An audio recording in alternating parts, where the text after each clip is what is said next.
I get asked a lot why I do mission work. I'm Brooke, and this is my why.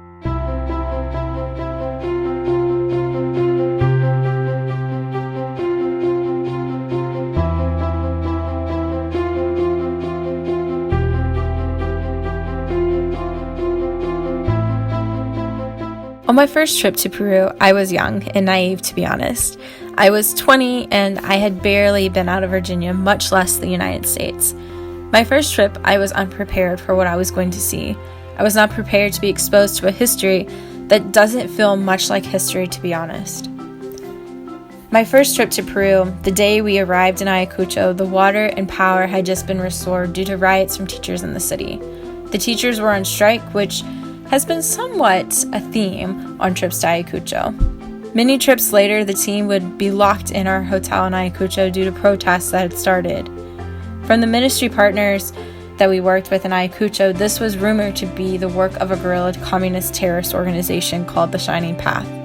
The Shining Path is a terrorist organization with its fundamental beliefs completely in the Marxism, Leninism, Maoism, Gonzalo thought. By their own declaration, they are the Communist Party of Peru.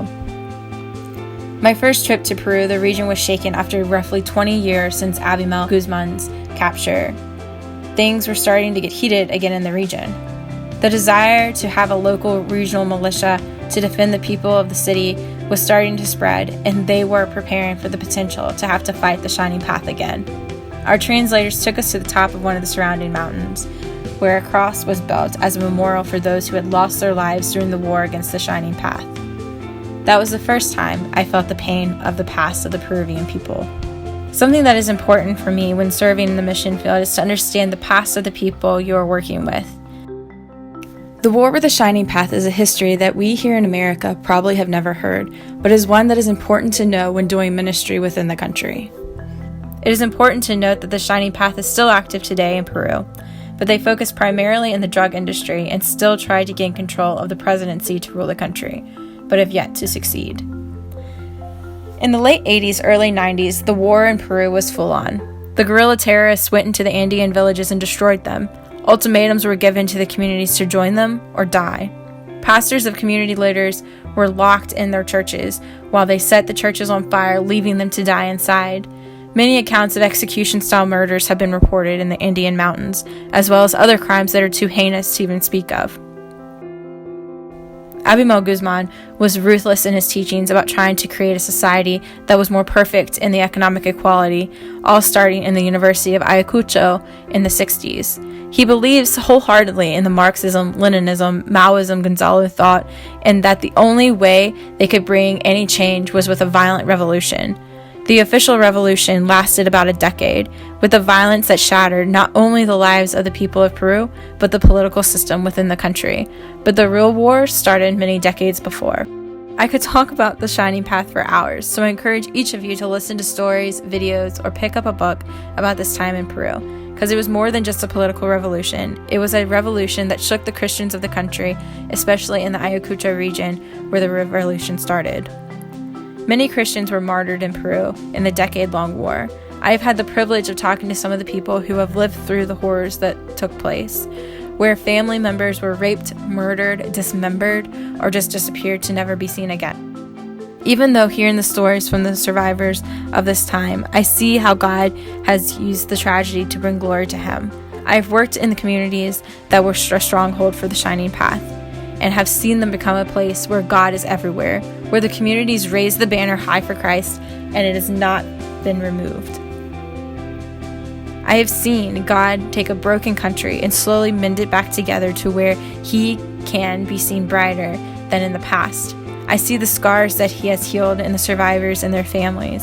I see the history, and like us, when we are broken, God mends us so that we can be used for His glory. Anyone who knows me knows that ever since I learned about the Shining Path in 2012, I have taken a lot of time to learn about their movement and what happened. I've watched hours of documentaries, read countless books to understand the history of what has happened in Peru, because it is important. The beautiful country of Peru that I love has suffered insane tragedy at the hands of their own people, at the hands of Maoist communists. But the beautiful thing is that it isn't where the story ended, and that's not where our story ends. The communities in Ayacucho, where I served many years ago, felt the Shining Path's direct impact and suffered some of the worst tragedy during the War of the Shining Path, and still fear them coming back. But the Christians there that I have worked with haven't given up their faith in their ministry. They are stronger in their faith than they have ever been. The people stand firm in their beliefs of God. The history of Peru is important for my ministry because without understanding the trauma that has occurred in the past, it's hard to move forward and let God use that as part of his story.